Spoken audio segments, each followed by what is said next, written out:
Abra a sua Bíblia no livro de Provérbios, capítulo 16, versículo 32. Mas vai aparecer aqui também.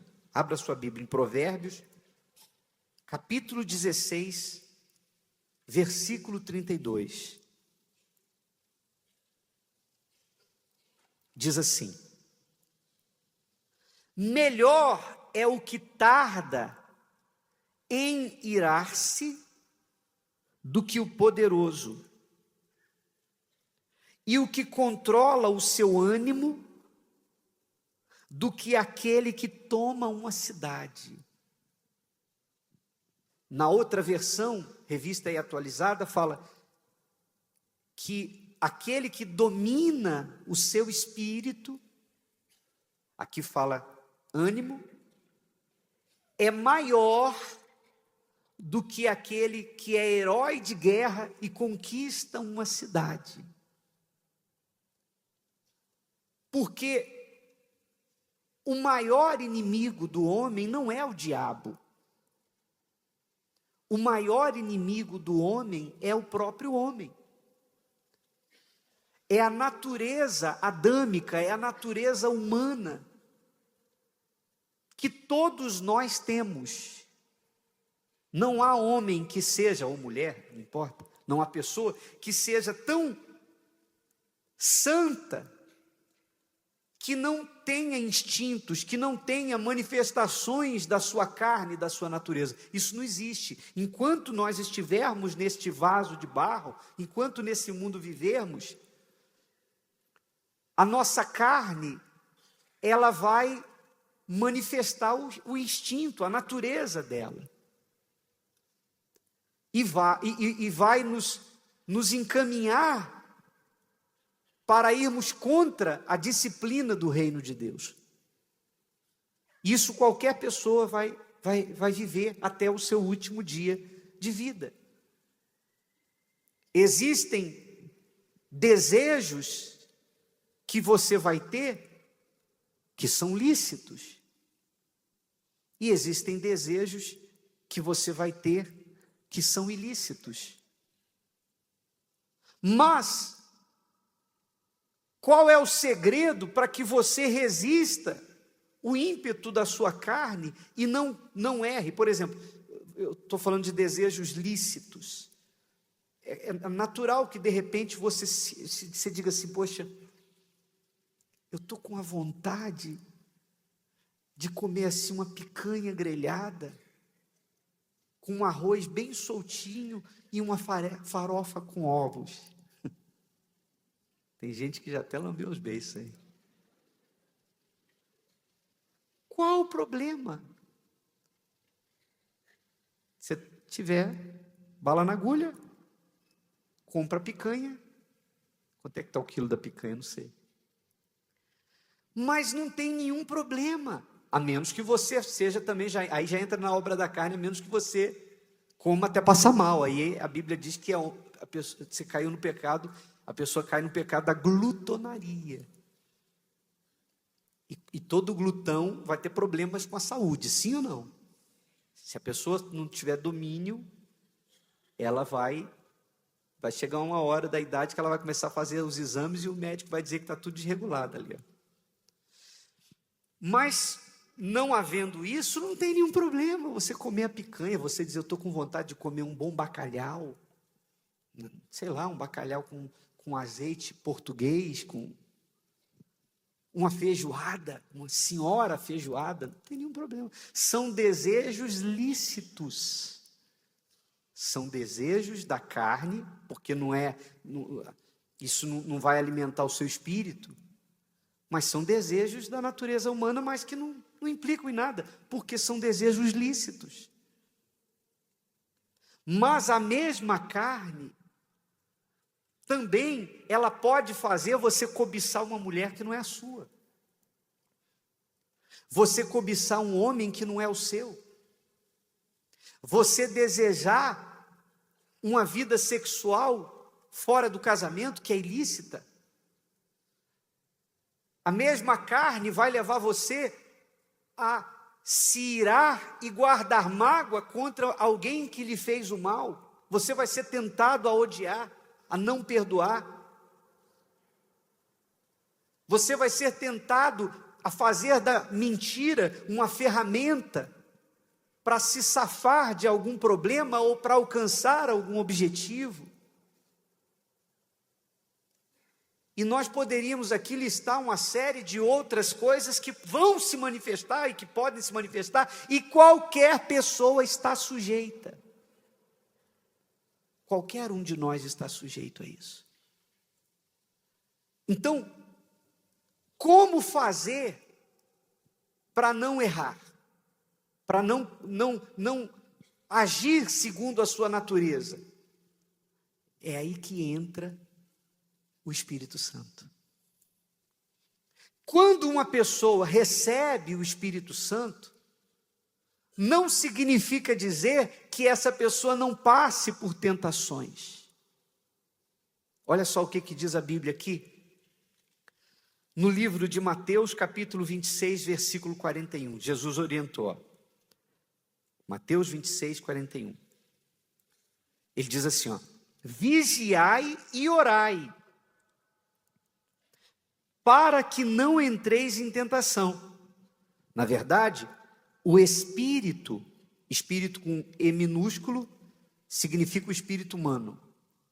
O espírito está pronto, mas a carne é fraca. Ou seja, se você é uma pessoa que conhece a palavra de Deus, então aqui você tem consciência do que é certo e do que é errado, do que você deve e que não deve fazer. O espírito sabe, a consciência sabe, mas a carne, ela pende para aquilo que é errado, para aquilo que é indisciplina.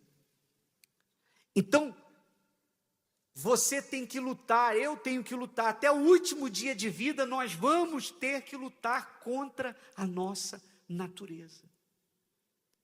Negar a nossa própria vontade para fazermos a vontade de Deus. E agora, falando de Abraão, por que Abraão foi considerado pai da fé?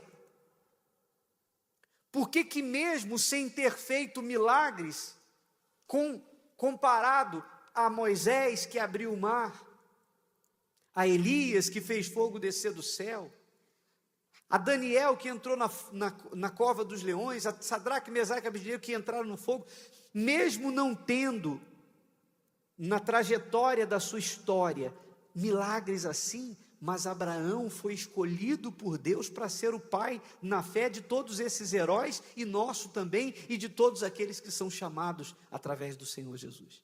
Abraão é o nosso exemplo, é a matriz do que Deus quer para o cristianismo. Abraão é o padrão. A Bíblia diz: olhai para Abraão. Mas por que ele foi considerado o pai da fé? Porque Abraão foi especialista em dizer não para si, para dizer sim para Deus.